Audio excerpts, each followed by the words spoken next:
이스라엘아, 네가 돌아오려거든 내게로 돌아오라. 네가 만일 나의 목전에서 가증한 것을 버리고 네가 흔들리지 아니하며 진실과 정의와 공의로 여호와의 삶을 두고 맹세하면 나라들이 나로 말미암아 스스로 복을 빌며 나로 말미암아 자랑하리라. 여호와께서 유다와 예루살렘 사람에게 이와 같이 이르노라. 너희 묵은 땅을 갈고 가시덤불에 파종하지 말라. 유다인과 예루살렘 주민들아, 너희는 스스로 할례를 행하여 너희 마음 가죽을 베고 나 여호와께 속하라. 그리하지 아니하면 너희 악행으로 말미암아 나의 분노가 불같이 일어나 사르리니 그것을 끌 자가 없으리라. 아멘. 하나님의 말씀이었습니다. 우리 사랑하는 성도 여러분, 우리는 만왕의 왕이시며 창조주 하나님이신 예수 그리스도를 믿고 그를 의지하고 그를 섬기는 하나님의 백성들입니다. 하나님께서 오늘 우리들에게 초대를 하시고 하나님 앞으로 나오기를 원하십니다. 왕이 초대를 하면 영광이죠. 대통령이 여러분을 초대한다고 하면, 초대를 받았다면 와, 영광입니다라고 말하며 가게 될 것입니다.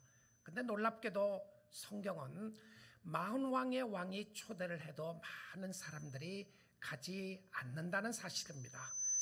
가기를 꺼려하고 왕의 말을 농담으로 생각을 하고 왕의 말을 의도적으로 무시하게 된다는 사실입니다. 성경은 그 이유를 바로 죄 때문이라고 말하고 있습니다. 좋으신 하나님이 우리를 초대함에도 불구하고 그 하나님을 믿지 못하는 거예요. 하나님이 좋다는 것이 믿어지지 않고 하나님이 보이지 않고 하나님이 나타나는 모습을 볼 수가 없고 하나님의 음성을 듣지 못하는 모습을 보게 됩니다. 아무리 하나님이 불러도 들리지가 않는 거예요. 그래서 영적으로 귀가 열려지고 또 눈이 떠져서 하나님을 볼 수 있다는 것이 기적입니다. 축복이고 은혜라고 하는 사실이죠. 오늘 이 시간에도 하나님이 여러분을 초대합니다. 이 초대는 가도 그만이고 안 가도 그만인 초대가 아닙니다. 물론 이 초대는 여러분이 선택을 하지만 그 선택에 대한 대가는 여러분이 또 지불을 해야 한다는 사실입니다. 오늘 예레미야서를 통해서 하나님이 이렇게 여러분에게 말씀하고 있습니다. 오고 싶거든 내게로 오라고 말입니다. 오고 싶거든 오라. 예레미야 선지자는 정말 이스라엘 역사에서 가장 혼란스럽고 힘들고 어려운 상황 속에서 말씀을 전했던 사람이었습니다. 북이스라엘은 아시리아에 의하여 멸망을 당하게 되고 남유다는 바벨론에 의하여 침략을 당하게 되고 성전은 불타게 되고 하나님의 백성들이 바벨론의 포로로 잡혀가서 70년이나 종살이하게 되는 그런 상황이었습니다.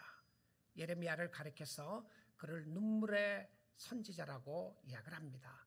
그는 늘 울면서 다녔습니다. 왜 그가 울었습니까? 그의 삶이 너무 힘들어서 울었나요? 아니었습니다. 하나님의 백성들이 하나님을 떠나게 되고 하나님의 간곡한 음성을 외면하게 되고 오히려 하나님의 말씀을 전했던 예레미야를 핍박하기 시작합니다. 그를 감옥에 가두기도 하고 그를 웅덩이에 던지기도 하고 그렇게 배교했던 그 시대에 하나님의 말씀을 전하고 있습니다. 사랑하는 성도 여러분, 이 세상은 하나님의 뜻에 저항할 수가 없어요. 모든 것이 하나님의 뜻대로 이루어지게 되고 하나님의 계획 가운데 이루어지게 되는데요. 성경은 이렇게 이야기를 합니다. 참새 한 마리가 땅에 떨어지는 것도 하나님의 뜻이 아니면 떨어지지 않는다고 말입니다. 우리의 머리카락까지 다 세신다고 이야기하십니다. 오늘 몇 개 빠지고 몇 개 났는지 하나님이 세밀하게 우리를 보살피신다고 하는 의미로 하시는 말씀이었습니다. 그런데 세상의 모든 만물은 하나님의 명령에 순종하게 되고 명령을 따르게 되는데 정말 하나님의 명령을 거역하는 것은 사람들입니다. 인간들이라는 사실이죠. 우리는 절대 주권자이신 하나님을 믿게 되는데 그럼 이런 질문을 하게 되죠. 하나님이 모든 주권을 가지고 계시고 절대 주권을 가지고 인도하시고 운행하시고 다스리신다면 우리가 기도해야 될 필요가 뭐가 있나? 우리는 전도해야 될 필요가 뭐가 있나? 어차피 하나님의 뜻대로 이루어질 텐데 열심히 믿고 안 믿고 무슨 의미가 있는가라는 질문을 하게 될 것입니다. 이것을 조금 더 다른 의미로 표현을 하면 나의 불순종도 하나님의 뜻 가운데 있는 것 아닌가 생각할 수 있어요. 여러분, 하나님의 주권을 이야기할 때 그렇게 이야기하는 사람들이 있어요. 내가 죄를 짓게 되는 것도 하나님의 뜻이 아니냐, 결과적으로 하나님의 뜻대로 다 인도하고 이끄신다면 나의 죄의 모습도 하나님이 이렇게 만든 것이 아닌가 생각을 하고 하나님을 원망할 수가 있게 될 수 있다는 것입니다. 그런데요, 하나님의 주권은 결코 하나님은 죄와 함께 할 수가 없어요. 하나님은 우리로 하여금 죄를 짓게 할 수가 없다는 것이죠. 그런데 하나님은 절대 주권을 가지고 계시지만 하나님이 은혜를 우리에게 베푸실 때에 은혜의 방편을 사용하십니다. 다른 이야기를 하면 은혜의 도구가 있다는 것이죠. 은혜는 이런 통로를 통해서 온다는 거예요. 그래서 은혜가 오는 통로가 무엇인가? 여러분이 하나님 앞에 은혜를 받고 하나님 앞에 나가기를 원하면 그 도구를 잘 알고 사용하셔야 됩니다. 그 은혜의 도구가 무엇이냐면 말씀입니다. 하나님은 말씀을 통해서 역사하세요. 말씀을 듣지 않았는데도 불구하고 하나님께서 말씀하신 거 들려진다, 그럴 수 없어요. 성경을 통해서 하나님은 말씀하시고요, 또한 우리가 기도를 통해서 하나님의 은혜 앞에 나갈 수 있게 됩니다. 기도하면 하나님이 들으신다고 하셨고요, 기도를 하지 않기 때문에 너희가 받지 못했다고 이야기를 합니다. 그래서 여러분이 하나님께서 역사하신 것을 느끼고 깨닫고 알고 싶으면 기도하셔야 돼요. 기도는 은혜의 방편입니다. 오늘 이제 곧 성찬식을 거행하게 될 텐데 성찬도 은혜의 도구입니다. 은혜가 오는 방법이 어떤 방법으로 오냐면 성찬을 통해서 하나님의 은혜가 오게 돼요. 우리는 은혜가 믿음으로 통해서 오게 됩니다. 내가 믿을 때에 구원의 역사가 일어나게 되고 우리가 의지적인 결단을 가지고 나아갈 때에 하나님이 우리를 도우시는 것을 보게 됩니다. 이 모니터를 좀 줄여주시죠. 예레미야 4장 1절 말씀 한번 보겠습니다. 여호와께서 이르시되 이스라엘아, 네가 돌아오려거든 내게로 돌아오라. 이 1절 히브리 단어의 첫 번째 단어는 임이라고 하는 단어입니다. 히브리의 임이라고 하는 단어인데 이 단어의 영어 단어의 표현은 if라고 하는 단어입니다. 근데 여러분 여기 보시면 만약이라는 단어가 뒤에 번역되어 있는데 실질적으로는 여호와께서 이르시되 만약, 아니면 만약 이스라엘아 네가 돌아오려거든 이라고 하는 단어를 넣어야 되는 것입니다. 다른 이야기를 하면 오고 싶거든, 올 마음이 있거든. 자, 하나님은 우리를 부르시는데요, 부르심에 우리에게 요구되는 것은 무엇이었냐면 여러분 자신의 의지적인 결단입니다. 오고 싶거든 나에게로 돌아와라. 네가 돌아오고 싶거든 나에게로 오라고 하는 그 의미 속에 나타나는 것은 하나님께서 여러분에게 요구하시는 결단이 있다는 것이죠. 이 구절을 해석하면서 제이 패커라고 하는 신학자는 이렇게 말했습니다. 왜 하나님이 돌아오도록 만들지 않느냐? Why not make them returned? Why not make us returned? 왜 우리가 하나님 앞에 돌아가도록 만들면 되지 않느냐? 여러분, 하나님은 능력이 없어서 그렇지 안 하시는 것이 아니죠. 하나님은 능력의 하나님이시고 하나님은 모든 것을 하실 수 있는 하나님이신데 그럼에도 불구하고 왜 하나님은 여러분의 결단을 기다리시느냐는 거예요. 자, 근데 이 상황 속에서 이 신학자가 이렇게 계속해서 이야기를 합니다. Here, man is stronger than God. 여기에서 사람이 하나님보다 강하기 때문이다. 이게 무슨 말이죠? 이게 풍자적으로 설명하는 거예요. 이 의미는 실질적으로 사람이 하나님보다 강하다는 의미가 아니라요, 하나님이 우리를 코를 끼어서 끌고 가지 않는 것은 하나님이 우리에게 의지적인 결단의 자유의지를 허락하셨다는 것입니다. 세상 모든 것을 만드시고 움직이신 하나님이 인생에게 있어서는, 인간에게 있어서는 그 사람의 마음의 동의가 없이는 움직이지 않는다는 거예요. 정말 하나님 위대하시죠? 그렇죠? 말씀 한마디로 천지를 창조하시고 하늘에 별이 있으라니까 별이 있었고, 하나님이 모든 것을 말씀으로 창조하신 하나님께서 자신을 거역하고 배반하고 갔던 사람들에게 대해서도 오늘 또 저와 여러분을 설득하고 있다는 사실입니다. 그리고는 여러분이 의지적인 결단을 가지고 하나님 앞에 돌아가도록 만드시는 모습을 보게 됩니다. 하나님은 사람의 동의가 없이는 움직이지 않으시는데, 하나님의 무한한 힘이 있지만, 그러나 하나님은 선하시고 좋으신 하나님이 우리와 함께 하심을 보게 됩니다. 하나님은 우리를 AI로, 로봇으로 만들지 않으셨습니다. 하나님은 우리가 하는 행동에 대하여 책임을 지시기를 원하셨습니다. 그런데 인간은 자기를 만드신 하나님을 버리고 우상을 따라가면서 하나님이라고 고백을 합니다. 이렇게 좋으신 하나님이 계심에도 불구하고 그 하나님을 배반한 인간을 향해서 하나님은 그 자녀들을 구원할 계획을 세우십니다. 그 계획이 자신의 아들을 주시기까지 저와 여러분을 사랑하셔서 우리를 구원하시는 하나님의 계획이 있음을 보여주고 있습니다. 그래서 오늘 이 아침 시간에도 여러분에게 설득하시는 거예요. 너 오고 싶거든 내게로 와라. 여러분, 하나님의 설득은 언젠가는 끝납니다. 오늘이 기회고 오늘이 시간이에요. 여러분이 죽으면 끝나고요. 여러분이 끝까지 거역을 하면 어떻게 되느냐? 그러면 그렇게 사시다가 가게 됩니다. 근데 오늘 또 하나님께서 우리의 심령 가운데 오셔서 설득을 하시면서 돌아오고 싶거든 내게로 오라고 이야기를 하는데, 결단을 요구하시는 것은 그들이 스스로 하나님을 떠났기 때문에 그렇습니다. 1절 말씀을 다시 한번 보겠습니다.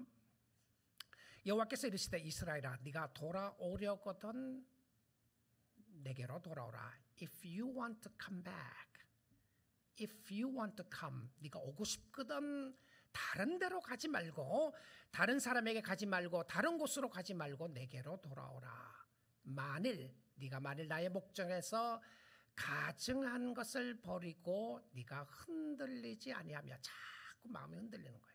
이 흔들린다는 표현이 어떤 모습이냐면, 세상 갔다가 하나님께로 붙었다가 여기 갔다가 저기 갔다가 하는 모습의 흔들림입니다.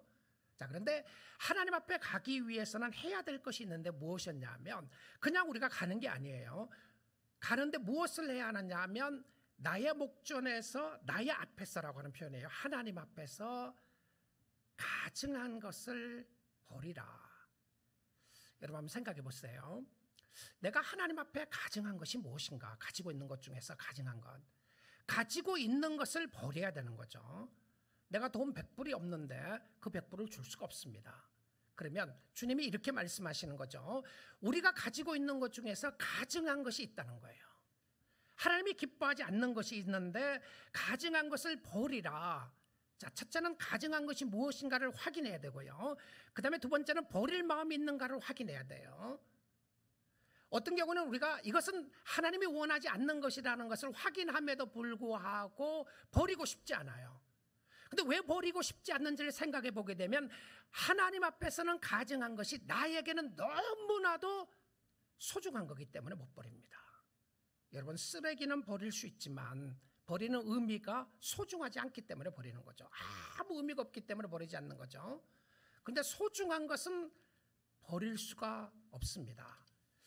근데 내가 가지고 있는 것 중에서 가증한 것이 무엇이냐 하면, 이것은 전부 다 죄와 연결되어 있는 것입니다. 하나님 없이, 하나님과 상관없이 가지고 있는 것인데요. 이것이 무엇인지를 예레미야서를 통해서 한번 확인해 보도록 하죠.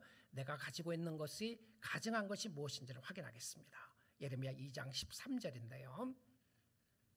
내 백성이, 자, 오늘 주시는 말씀은 저와 여러분에게 주시는 말씀입니다.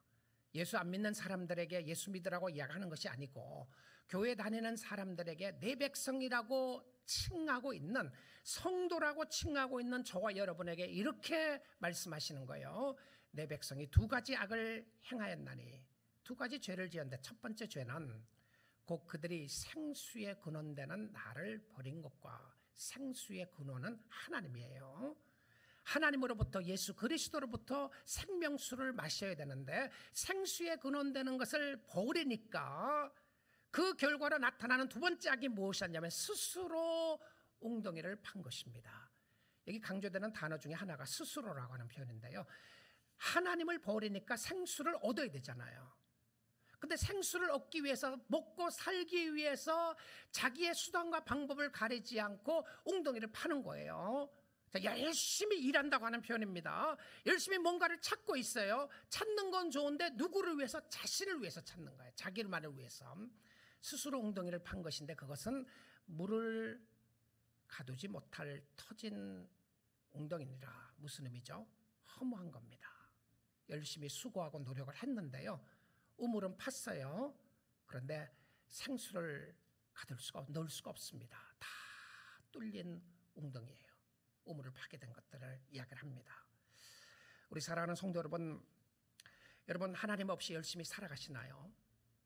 또 하나님을 아버지라고 고백은 하지만 실질적으로는 삶 속에는 하나님과 상관없이 모든 문제를 여러분의 스스로 힘으로 해결하려고 하시나요? 그런 여러분에게 하나님이 초대하십니다. 나에게로 오라고 말입니다. 오늘 우리에게 소망이 있고 희망이 있는 것은 오늘 또 이 시간에도 하나님이 여러분을 찾고 계시고 기다리고 계시고 돌아오기를 기뻐하시는 모습을 보게 됩니다. 주님이 우리에게 이렇게 계속해서 말씀하고 있어요. 2장의 말씀, 18절 말씀 한번 보도록 하겠습니다. 하나님을 버리고 생수의 근원이신 하나님을 버리니까 이런 역사가 일어나게 됩니다. 네가 시올의 물을 마시려고 애굽으로 가는 길에 있으면 어찌 됨이냐. 어디로 갑니까? 애굽으로 가는데, 특별히 구약 성경에서는 애굽으로 간다고 하는 표현을 세상으로 가는 표현으로 이야기했습니다. 너희가 애굽으로 내려가지 말라. 그 의미는 세상으로 가지 말라고 하는 그 표현이었어요. 시온의 물을 버리니까 시홀의 물을 마시려고 애굽으로 가는데 What happened to you? 어찌 내가 주는 생수는 버리고 세상을 따라가서 거기에 너의 생명이 있다고 찾아가느냐. 하나님의 안타까운 모습이에요. 말씀하시는 겁니다. 또 네가 그 강물을 마시려고 아수르로 가는 길에 있으면 어찌 됩니까? 결과적으로 아수르가 이스라엘을 멸망시켰어요. 원수의 나라입니다. 근데 그 원수의 나라에 쳐들어가서 그 나라에 찾아가서 그들에게 붙어서 살려고 그러는 거예요. 거기에 강물을 마시려고 가는 모습을 설명해 주고 있습니다. 자, 19절입니다. 네 악이 너를 징계하겠고 너 반역이 너를 책망할 것이라. 그런즉 내 하나님 여호와를 버림과, 누구에게 하는 소리입니까? 성도들에게, 예수 믿는 사람들에게, 시온 백성들에게 하는 소리입니다. 하나님, 우리가 언제 주님을 버렸습니까? 우린 주님을 버리지 않고 주님을 섬긴다고 입술로는 고백하고 외형적인 모습 속에서는 하나님의 백성이라고 있는 것이 있는데 내적으로는 하나님과 상관없다는 거예요. 마음은 다 떠나 있는 거예요. 마음은 하나님께 향하지 않고 몸은 여기 앉아서 예배를 드리지만 마음은 딴 곳에 있는 거예요. 언제 예배 끝나나? 예배 끝나면 뭘 해야지? 하나님이 정말 있다는 말인가? 하나님이 없는 게 아닌가? 딴 생각들을 하고 있는 모습이 있을 수 있다는 거예요. 그래서 여호와를 버림과 내 속에 나를 경외함이 없는 것이 악이요. 무엇이 악이라고 되어 있습니까? 하나님을 버린 것과 하나님을 경외하는 마음이 없는 것이 악이요 고통인 줄 알라. 주 만군의 여호와의 말씀이니라. God Almighty. 모든 것을 주관하시고 다스리시는 하나님의 능력으로 말씀을 하시는데, 하나님을 버림과, 이스라엘 백성들은 하나님 버렸다고 생각하지 않고 살았습니다. 근데 하나님과 상관없이 사는 것이 버렸다고 하는 의미로 설명한 것이죠. 하나님을 경외하는 마음이 없었다라고 이야기를 하고 있습니다. 자, 그런데 마음속에 주님을 버리게 되면 우리는 마음에 섬길 대상을 다 찾고 있습니다.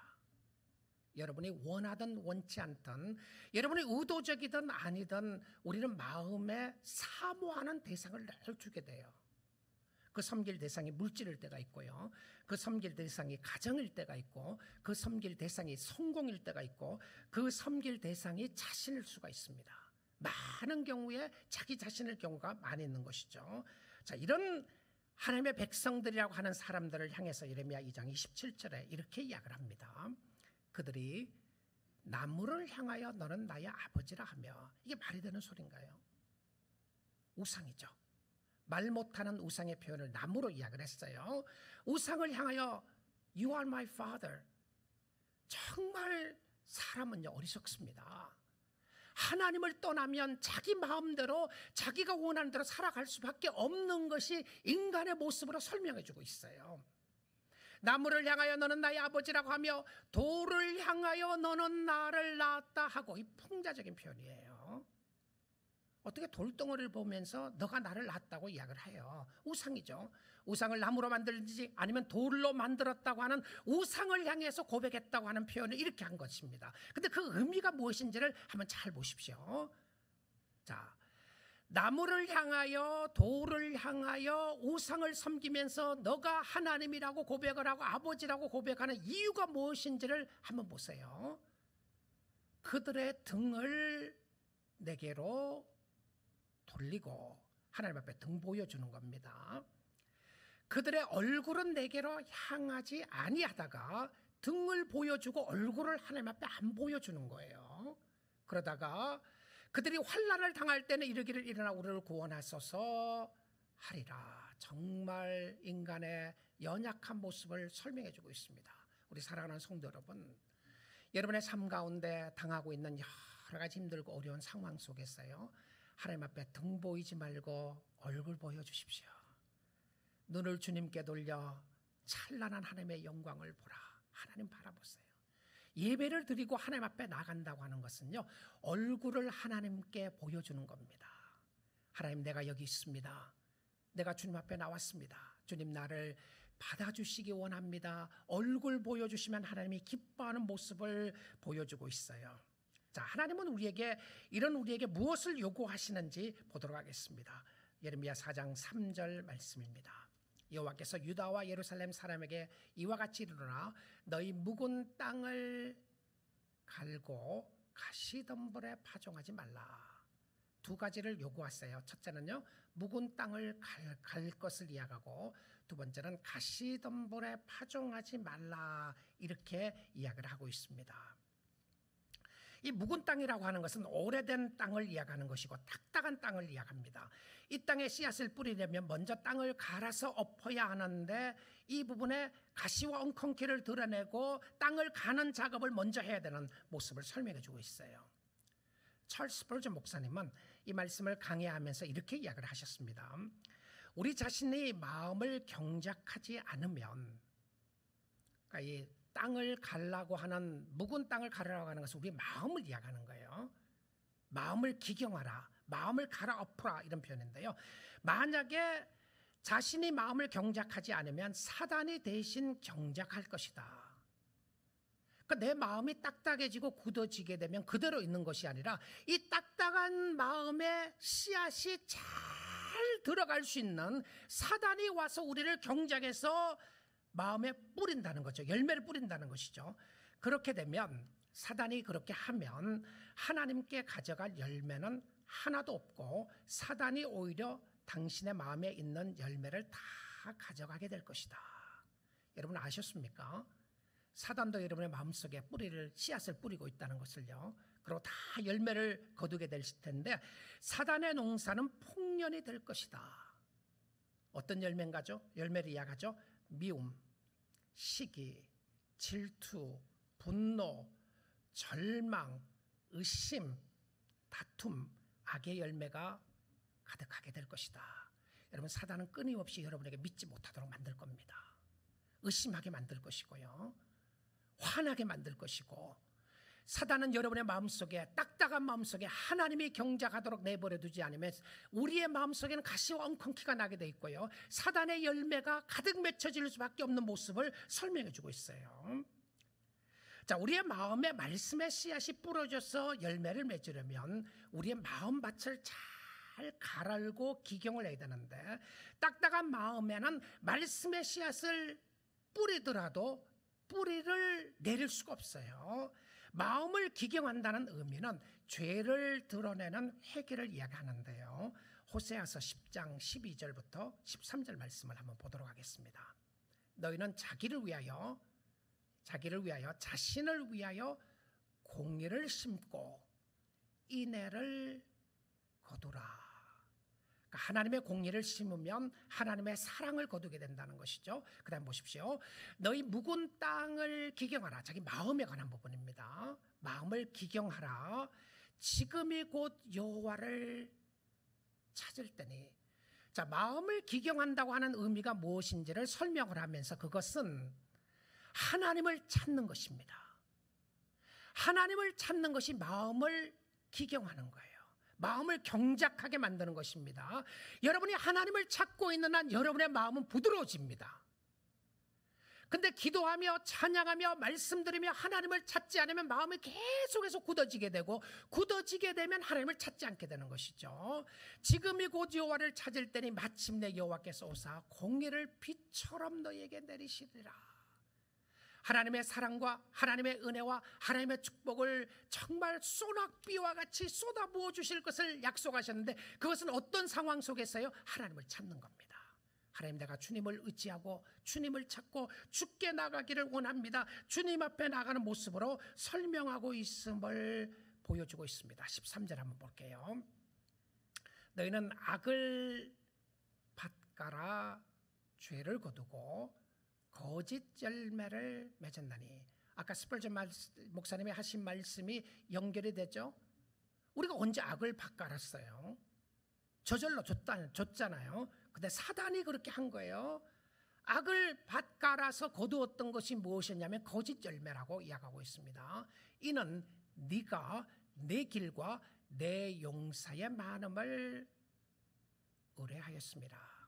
사랑하는 성도 여러분, 우리의 인생 여정의 성공과 실패는요, 누구를 의지하고 무엇을 의지하느냐에 달려 있습니다. 나는 아무것도 의지하지 않고 살아요. 거짓말입니다. 하나님을 의지하지 않으면 여러분 뭔가는 강력하게 믿고 있는 의지하는 대상이 있어요.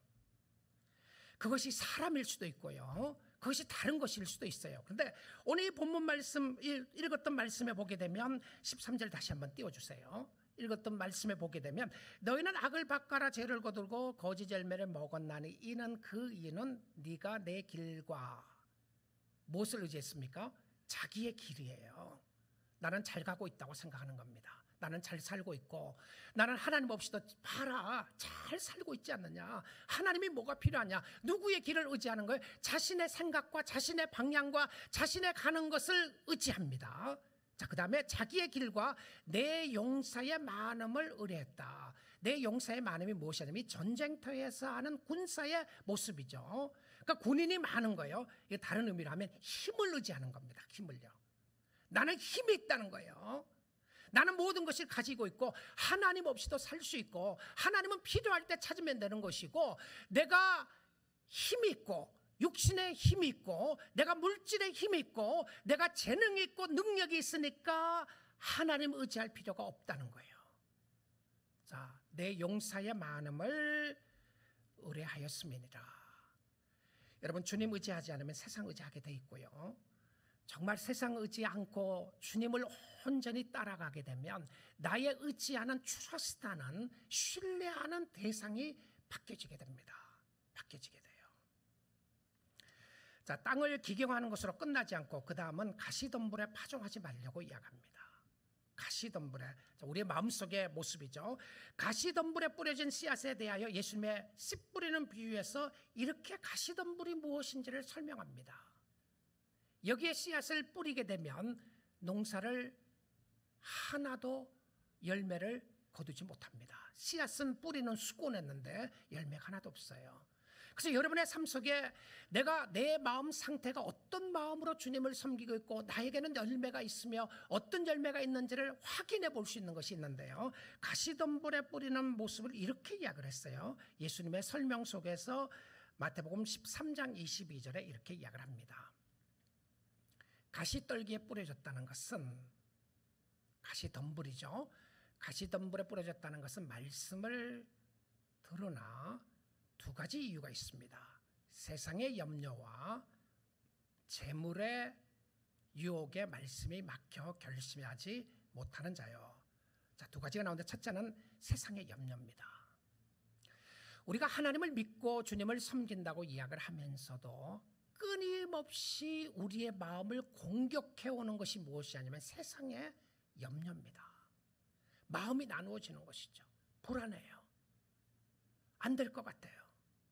큰일 날 것 같아요. 내가 뭔가를 하지 않으면, 해결하지 않으면 안 될 것 같다고 하는 불안한 마음이 엄습해 오기 시작합니다. 잠 못 이루는 밤이 있어요.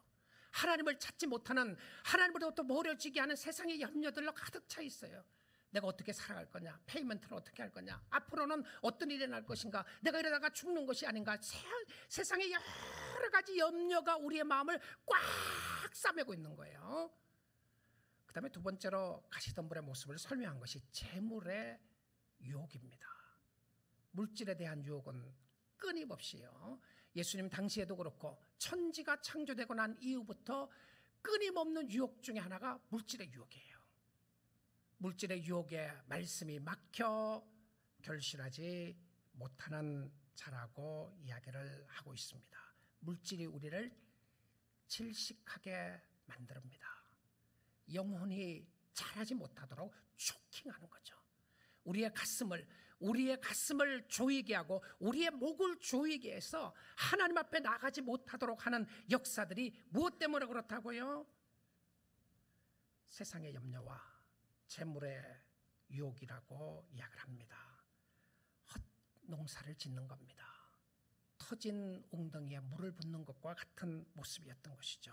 사랑하는 성도 여러분, 하나님이 저와 여러분에게 정말 복된 인생을 허락하셨습니다.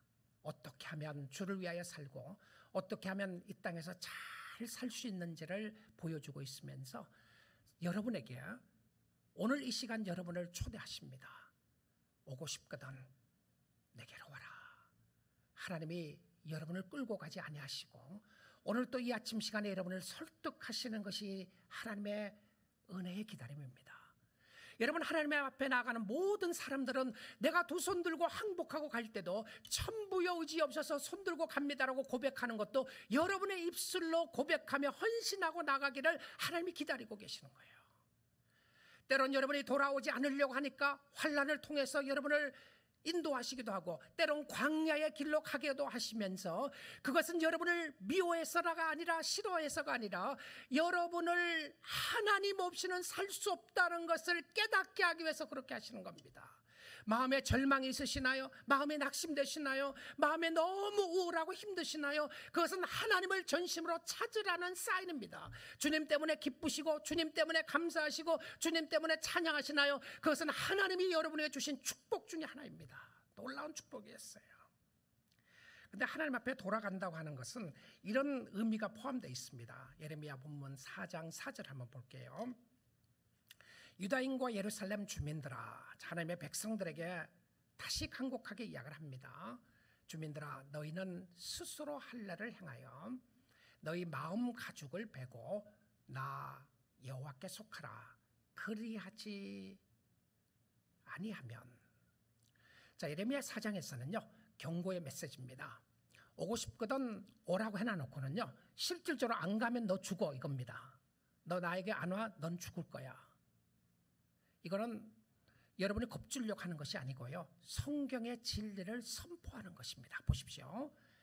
나에게 속하라. 그리하지 아니하면 너희 악행으로 말미암아. 악행이 뭐였죠? 하나님을 버린 것과, 그렇죠? 하나님 없이 터진 우물에 물을 가두려고 하는 모습을 이야기했어요. 그것이 하나님의 악행의 모습이 나타나니까 우상을 만들게 되고 우상을 향해서 하나님이라고 고백하게 되는 모습을 이야기했어요. 너희 악행으로 말미암아 하나님의 분노가, 나의 분노가 불같이 일어나 사르르니. 자, 하나님은 마음씨 좋은 이웃집 아저씨가 아닙니다. 언제나 참고 있고 뭘 해도 상관없고 뭘 해도 자신과 상관없는 이웃집 아저씨가 아니에요. 먹고 싶으면 먹고 먹기 싫으면 간두고 오고 싶으면 오고 오기 싫으면 간두라고 하는 그런 아저씨가 아닙니다. 하나님은 천지를 창조하신 하나님이시고 우리의 아버지신데 우리 아버지는 자녀들이 아버지를 섬기기를 원하십니다. 아버지를 기쁘게 하기를 원하시는데요. 그렇지 아니하면 나의 분노가 불같이 일어나 사르리니 그것을 끌 자가 없으리라. 아무도 하나님의 진노를 막을 길이 없습니다. 그 세상에 그 무엇도, 그 어떤 것도 막을 수 없어요. 우리 사랑하는 성도 여러분, 저는 하나님의 말씀으로 여러분에게 간곡하게 말씀을 전합니다. 주께로 돌아오십시오. 이제 머뭇머뭇 거리지 마시고요, 세상 따라가면서 평안을 줄 것으로 착각하고 사시 마시고 온전히 여러분의 인생을 여호와께 맡겨보십시오. 주님 앞에 나오세요. 내가 두 손 들고 항복하며 주님 앞에 나아갑니다. 나는 내 인생이 내 삶의 주인은 나라고 생각을 했고, 내가 잘 사는 것이 하나님이 그냥 기뻐할 거라고 생각했는데, 돌아보니까 이것이 나의 자만이었고 나의 교만이었습니다. 하나님 앞으로 나아가기 원합니다. 하나님 앞에 가기를 원합니다. 자, 하나님 앞에 가면서 마음의 할례를 받고 여호와께 속하고 여호와의 소유가 되는 사람으로 살게 되는데요, 진심으로 여호와께 돌아가게 되면 결코 자신의 마음대로 살 수가 없어요. 하나님은 하나님이고 나는 나다, 결코 그럴 수가 없다는 것이죠. 자신의 욕구와 욕망을 충족시키기 위하여 살 수가 없습니다. 마음의 할례를 행한다고 하는 의미는 마음을 부드럽게 한다는 의미고요, 굳은 마음을 정결하게 씻는다고 하는 표현인데, 주님이 하실 수 있습니다. 주님께 말씀하십시오. 주님을 신뢰하시고 의지하시고 주님의 도움을 구하세요. 마음의 할례를 받으면 어떤 일이 일어나죠? 내가 마음의 할례를 받았다. 그러니까 마음의 할례를 받는다고 하는 것은 마음을 도려냈다고 하는 표현인데요, 그리고 내 마음을 하나님 앞에 드린다고 하는 표현인데, 이것이 무슨 말인지 신명기 10장을 통해서 한번 보도록 하겠습니다. 먼저 12절부터 봅니다. 이스라엘아, 하나님의 백성들아, 나의 자녀들아, 이렇게 하는 표현이죠. 내 하나님 여호와께서 내게 요구하시는 것이 무엇이냐? 여러분, 주님의 뜻이 무엇인지를 알고 싶으시죠? 하나님이 여러분들로 하여금 어떻게 살기를 원하시는지 알고 싶으시죠? 이 말씀 잘 듣고 이렇게 행하시면 돼요. 내가 너에게 요구하시는 것이, 하는 것이 무엇이냐?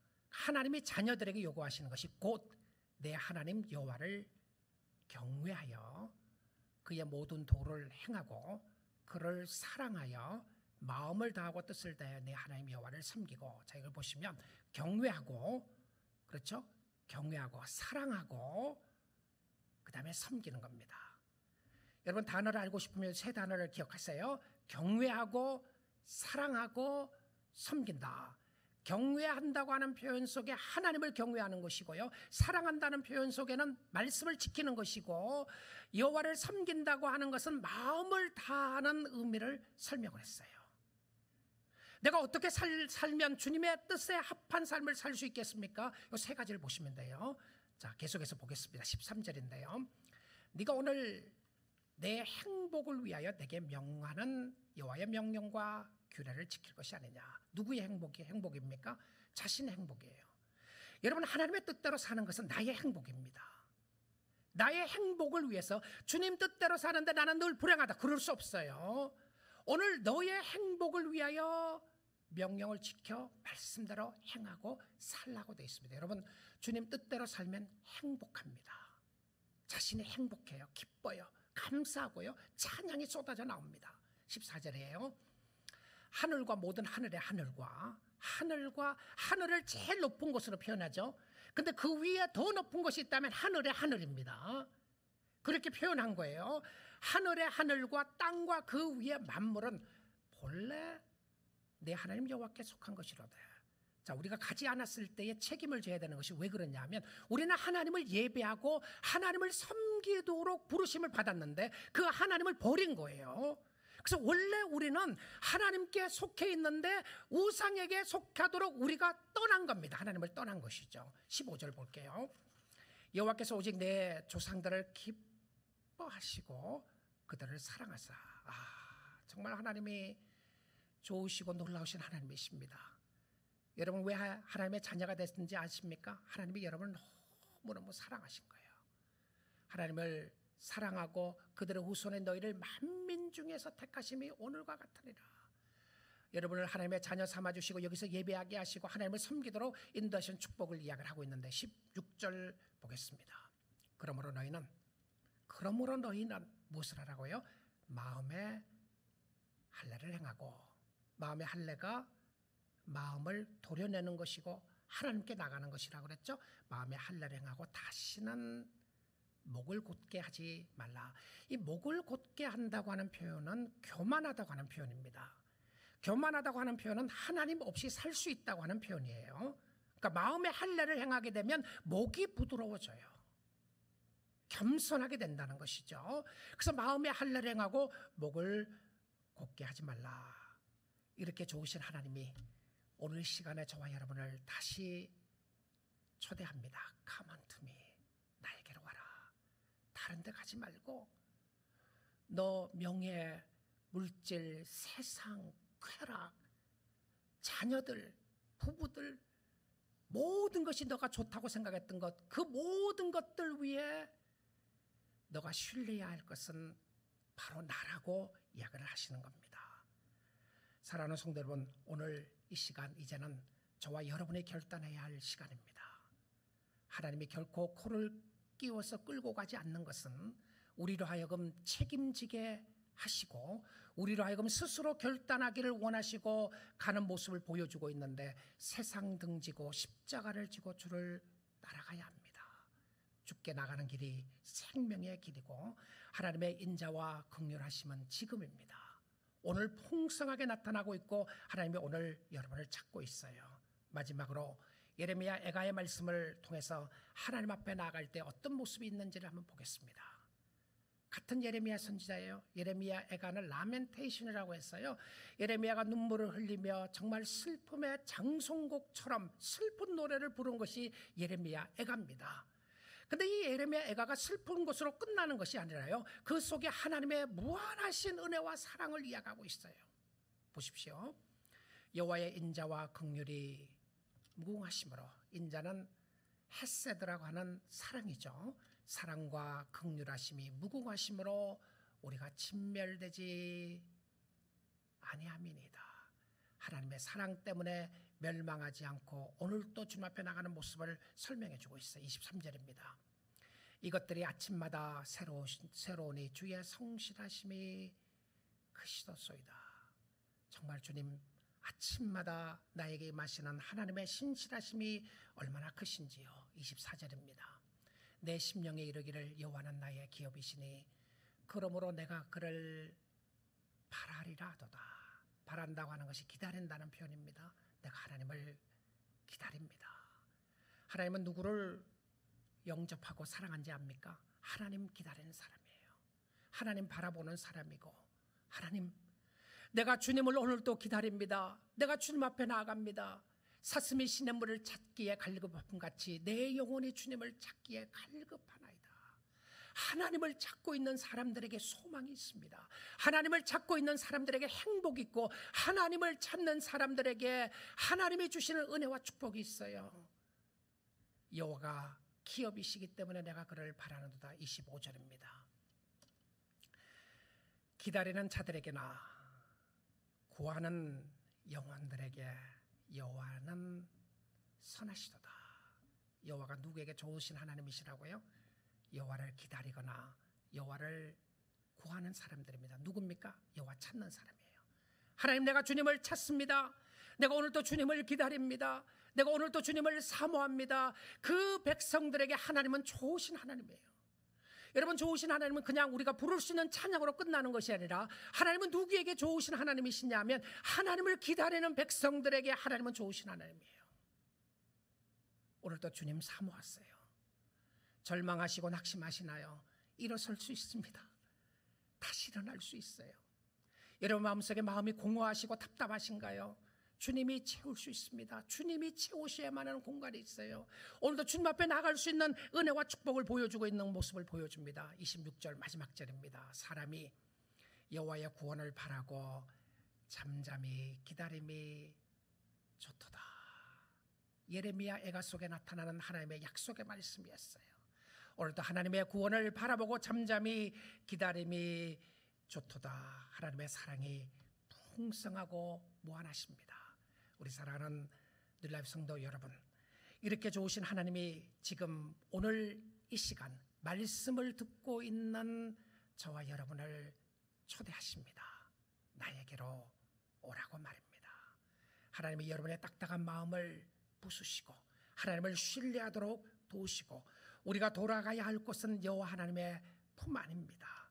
그 안에 평강이 있고 그 안에 안식이 있고 그 안에 생명이 있습니다.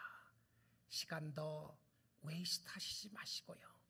다른 그 무엇에 그 어떤 것에 여러분의 인생을 뺏기지 마시고 오직 여호와 하나님을 신뢰하고 의지함으로 말미암아 하나님이 주시는 축복을 누리며 행복과 안식과 평안을 그리스도 안에서 누릴 수 있는 여러분이 될 수 있기를 주님의 이름으로 축복드립니다. 기도하겠습니다.